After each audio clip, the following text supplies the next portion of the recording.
네, 주님의 은혜로 오늘도 참 좋은 날 되시기 바라겠습니다. 오늘 말씀은 사도행전 23장 12절에서 22절 말씀입니다. 날이 새매 유대인들이 당을 지어 맹세하되 바울을 죽이기 전에는 먹지도 아니하고 마시지도 아니하겠다 하고 이같이 동맹한 자가 40여 명이더라. 대제사장들과 장로들에게 가서 말하되 우리가 바울을 죽이기 전에는 아무것도 먹지 않기로 굳게 맹세하였으니 이제 너희는 그의 사실을 더 자세히 물어보려는 척하면서 공회와 함께 천부장에게 청하여 바울을 너희에게로 데리고 내려오게 하라. 우리는 그가 가까이 오기 전에 죽이기로 준비하였노라 하더니 바울의 생질이 그들이 매복하여 있다함을 듣고 와서 영내에 들어가 바울에게 알린지라. 바울이 한 백부장을 청하여 이르되 이 청년을 천부장에게로 인도하라.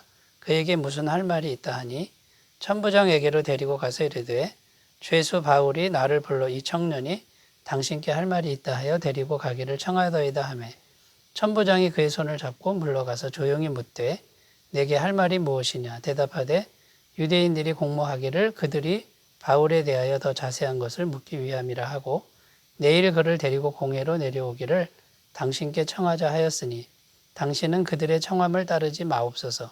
그들 중에서 바울을 죽이기 전에는 먹지도 않고 마시지도 않기로 맹세한 자 40여 명이 그를 죽이려고 숨어서 지금 다 준비하고 당신의 허락만 기다리나이다 하니 이에 천부장이 청년을 보내며 경계하되 이 일을 내게 알렸다고 아무에게도 이르지 말라 하고. 아멘. 네, 오늘 말씀 12절 13절을 다시 한번 읽어보겠습니다. 날이 새매 유대인들이 당을 지어 맹세하되 바울을 죽이기 전에는 먹지도 아니하고 마시지도 아니하겠다 하고 이같이 동맹한 자가 40여 명이더라. 이렇게 기록하고 있는데요. 유대인 율법주의자들의 비밀 결사대가 조직되었다라는 말씀입니다. 이 40여 명의 비밀 결사대가 조직된 이유는 바울을 죽이기로 지금 결의한 것입니다. 그래서 바울을 죽이기 전에는 먹지도 않고 마시지도 않겠다 이렇게 결심하고 하나님 앞에까지 맹세한 이제 그런 사람들이었다라는 것이죠. 이 사람들이 음모를 꾸미는데 천부장에게 부탁해서 바울을 공회로 데리고 오십시오라고 요청해놓고 천부장이 바울을 데리고 오는 중간에 이제 공격해서 바울을 죽이겠다라고 하는 이런 음모를 꾸미고 있었다라는 것입니다. 근데 오늘 말씀에 보면 이 사실을 바울의 생질이 들었다라고 증언하고 있습니다. 그러니까 음모가 발각이 된 것이죠. 그 생질이 바울을 찾아가서 이 사실을 다 알리니까 바울이 천부장에게로 이제 자기 조카를 만나게 해준 것이죠. 그래서 그 다음에 펼쳐지는 내용은 천부장이 즉시로 그 밤에 다른 곳으로 아주 안전한 곳으로 바울을 옮기는 그런 내용이 이제 펼쳐지게 된다라는 것입니다. 여러분 오늘 말씀에 보면은 유대인 율법주의자들의 그 행동들이 나오고 있는데요. 여러분 율법주의라고 하는 건 뭡니까? 하나님의 율법을 정말 최선을 다해서 잘 지키는 거 아닙니까? 그런데 오늘 말씀에 보면 유대인 율법주의자들의 행동 양식을 이제 보여주는데 율법을 굉장히 많이 어기고 있다라고 하는 그런 모습을 보여주고 있다라는 것이죠. 그래서 이 율법주의라고 하는 것은 참으로 한계가 많은 것이고요. 그것이 정말 복음에 큰 걸림돌이 되고 대적이 된다라는 것입니다. 그래서 오늘 말씀을 통해서 이 유대인 율법주의자들의 한계를 우리가 잘 살펴보고 거기에 빠지지 않고 은혜의 복음을 우리가 잘 이해하는 쪽으로 은혜를 나누셨으면 좋겠습니다. 그래서 율법주의의 한계를 우리 한번 같이 찾아보도록 하겠습니다. 첫 번째 율법주의의 한계의 첫 번째는요. 율법을 어긴다라는 것입니다. 율법을 자주 어긴다라는 것이죠. 오늘 말씀 12절 13절에 보면 비밀 결사대 40여 명이 바울을 죽이기 전에는 먹지도 마시지도 않겠다. 이렇게 결의한 것을 볼 수 있습니다.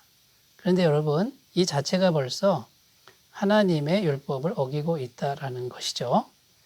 율법에는 분명히 범죄자를 정당하게 심문하고 그리고 증거가 확실히 확보된 다음에 형벌을 내리도록 되어 있습니다. 그런데 율법을 잘 지킨다고 하는 이 율법주의자들이 그런 하나님의 율법을 지키지 않고 지금 마음대로 사람을 죽이려고 하고 있다라는 것이죠. 이것이 율법주의자들의 한계라는 것입니다. 자, 율법주의자들은 자신들이 율법을 잘 지킨다고 생각하고 또 자랑을 합니다. 그런데 옆에서 보면 율법을 너무나 많이 어기고 있는 것이 보이는 것이죠. 왜 그렇겠습니까, 여러분? 여러분, 율법은 지키려면 한도 끝도 없는 것입니다. 그러니까 인간이 자신의 힘만으로 율법을 다 지킬 수는 없는 것이죠. 자기가 열심히 지킨다고 해도 옆에서 보면 율법을 어기는 것들이 당연히 많을 수밖에 없다라는 것입니다. 어떻게 사람들이 그 많은 율법을 다 지킬 수 있겠습니까? 그래서 우리가 항상 기억해야 될 것은요. 내가 다른 사람들을 봤을 때 저 사람이 율법을 어기는구나 라고 이렇게 보였을 때 우리는 스스로 나도 모르는 사이에 저렇게 율법을 어기고 있구나라는 것을 깨달아야 된다라는 것이죠. 마태복음 7장 3절에서 5절 말씀 보면 어찌하여 형제의 눈 속에 있는 티는 보고 내 눈 속에 있는 들보는 깨닫지 못하느냐. 보라 내 눈 속에 들보가 있는데 어찌하여 형제에게 말하기를 나로 내 눈 속에 있는 티를 빼게 하라 하겠느냐. 외식하는 자의 먼저 내 눈 속에서 들보를 빼어라. 그 후에야 밝히 보고 형제의 눈 속에서 티를 빼리라. 이렇게 말씀하고 있는 것입니다. 여러분 다른 사람의 율법을 어기는 것이 보이면 그것은 작은 겁니다. 그러나 내가 율법을 어기는 건 들보 같다라는 거죠. 대들보처럼 큰 그런 율법을 어기고 있다라고 생각하라는 것이죠.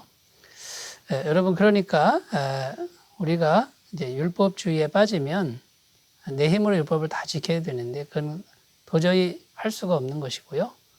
또 율법을 잘 지킨다고 자부심을 갖는 그 자체가 교만이 되고 또 이중인격자가 되는 길이라는 것을 여러분 기억하셨으면 좋겠습니다. 그리고 우리는 율법주의에 빠지지 말고 내가 율법으로는 의롭게 될 수 없으니 예수님의 완전한 의를 덧입는 길로 나아가시는 그런 은혜의 복음을 받아들이는 길로 가셨으면 좋겠습니다. 갈라디아서 2장 16절 사람이 의롭게 되는 것은 율법의 행위로 말미암음이 아니요 오직 예수 그리스도를 믿음으로 말미암는 줄 알므로 우리도 예수 그리스도를 믿나니. 우리가 의롭게 되는 것은 율법의 행위에 있지 않다라는 것이죠. 오직 예수님의 의를 덧입어야 되는데 그러므로 율법의 행위를 자랑하지 않는 그런 은혜의 믿음을 꼭 가지셨으면 좋겠습니다. 여러분 우리 자신을 돌아보는데 나에게 행위를 자랑하는 율법주의는 없는지 돌아보시고 은혜의 복음으로 나아가시기를 바라겠습니다. 자, 율법주의의 한계 두 번째입니다. 절제가 되지 않는다. 절제가 안 된다라는 것입니다. 자, 유대인 율법주의자들의 모습을 보면 지금 혈기가 절제가 안 됩니다. 다른 사람을 죽이지 않으면 나도 죽겠다. 지금 이렇게 결의를 했다라고 하는데요.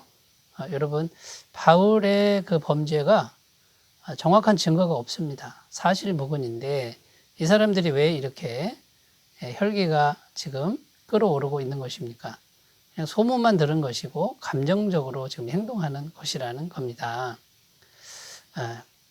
그러니까 이렇게 근거 없는 정확한 증거도 없는 상태에서 혈기가 끌어오르는 것을 절제하지 못한다라고 하는 것이 무엇이냐면 율법주의자들의 이제 한계라는 것이죠. 그리고 거짓말도 서슴지 않습니다. 15절 말씀에 보면 대제사장을 움직여서 거짓말로 바울을 데리고 오라고 지금 이렇게 종용하고 있는데 이렇게 거짓말을 서슴지 않고 하는 것은 혈기를 절제하지 못하는 결과라는 것이죠. 여러분 참 성도는 거짓말을 하지 않는 것입니다. 거짓말은 마귀가 하는 것이기 때문에 거짓말을 하지 않는다는 거죠. 요한복음 8장 44절 그는 처음부터 살인한 자요 진리가 그 속에 없으므로 진리에 서지 못하고 거짓을 말할 때마다 제 것으로 말하나니 이는 그가 거짓말쟁이요 거짓의 아비가 되었습니다. 마귀는 거짓의 아비라고 분명히 증거하고 있는 것입니다. 여러분, 성도들은 이렇게 거짓말을 사용하지 않고요. 항상 선한 것, 옳은 것만을 추구합니다. 데살로니가전서 5장 21절, 22절 범사에 헤아려 좋은 것을 취하고 악은 어떤 모양이라도 버리라. 왜냐하면 하나님은 완전한 선이시고 완전한 아름다움이시기 때문이라는 것이죠. 여러분, 그러므로 이 율법주의자들은 자신의 힘을 의지하기 때문에 자기 혈기를 절제하지 못하기가 쉽다라는 것이고요. 반대로 은혜의 복음을 믿는 우리들은 언제나 기도함으로 성령 충만을 구하시고 성령의 열매를 구하는 것입니다. 성령의 열매 아홉 번째가 절제라는 것이죠. 절제의 성품인데 이것은 하나님이 은혜로 우리에게 주셔야만 된다라는 것입니다. 여러분, 우리 안에 혈기가 혹시 있지는 않습니까? 성령 충만 구하시고 절제의 열매를 구하시기 바라겠습니다. 자, 세 번째, 율법주의의 한계 세 번째는 하나님과 단절된다라는 것입니다. 16절에 보면 바울의 생질이 그들이 매복하여 있다함을 듣고 와서 영내에 들어가 바울에게 알린지라. 지금 유대인들이 은밀한 데서 음모를 꾸미는데 이것이 바울의 생질, 조카에게 발각이 된다라는 것이죠. 이 율법주의자들이 얼마나 열심히 음모를 꾸몄겠습니까? 자기 힘만 의지하니까 아무도 모르게 한다고 했지 않겠습니까? 그런데 여지없이 발각이 되고 이들의 음모는 무용지물이 되고 말았다는 것입니다. 그런데 반대로 바울은 무방비 상태인데 도와줄 사람도 없는데 하나님이 보호하고 계시는 것을 볼 수 있습니다. 여러분, 율법주의는 하나님과 단절되어서 자기 힘만으로 살아갈 수밖에 없는 것이고요. 은혜의 복음은 늘 하나님과 연결되어서 하나님의 무한한 은혜를 받게 된다라는 것입니다. 여러분, 성경이 말하는 죄의 본질은 하나님과의 단절입니다. 하나님과 단절된 그 상태가 저주의 상태라고 말씀하고 있고 죄의 상태고 마귀 소속이고 지옥 백성이 되는 것이죠. 하나님과 단절된 상태에서 세상에서 아무리 많은 것을 얻고 명예를 얻어도 그것은 저주라고 성경은 말하고 있는 것입니다. 여러분, 그러므로 우리는 은혜의 복음을 믿고 은혜로 우리를 찾아오시는 주님을 마음 활짝 열고 받아들이시면 하나님과 연결이 되고 영생과 연결이 되고 천국과 연결이 될 줄로 믿습니다. 자, 그러면 우리가 이제 하나님과 단절되어서 우리 힘만으로 열심히 사는 것이 아니라 하나님께 기도하고 하나님을 찾아서 하나님과 연결되는 축복의 삶을 사시기를 바라겠습니다. 잠언 8장 17절 나를 사랑하는 자들이 나의 사랑을 입으며 나를 간절히 참는 자가 나를 만날 것이니라. 주님을 간절히 찾으며 만나 주신다고 약속하는 것을 믿으셨으면 좋겠고요. 잠언 3장 5절에서 7절 너는 마음을 다하여 여호와를 신뢰하고 내 명철을 의지하지 말라. 너는 범사에 그를 인정하라. 그리하면 내 길을 지도하시리라. 스스로 지혜롭게 여기지 말지어다. 여호와를 경외하며 악을 떠날지어다. 이렇게 말씀하는 것을 기억하시고 오직 주님만을 의지하고 주님을 찾는 거룩한 그런 삶이 되시기 바라겠습니다. 기도합니다. 하나님 아버지, 율법주의의 한계를 살펴보았습니다. 우리는 율법주의를 버리고 은혜의 복음을 믿을 수 있도록 도와주시옵소서. 예수님의 이름으로 기도드립니다. 아멘. 오늘도 좋은 날 되시기 바라겠습니다. 감사합니다.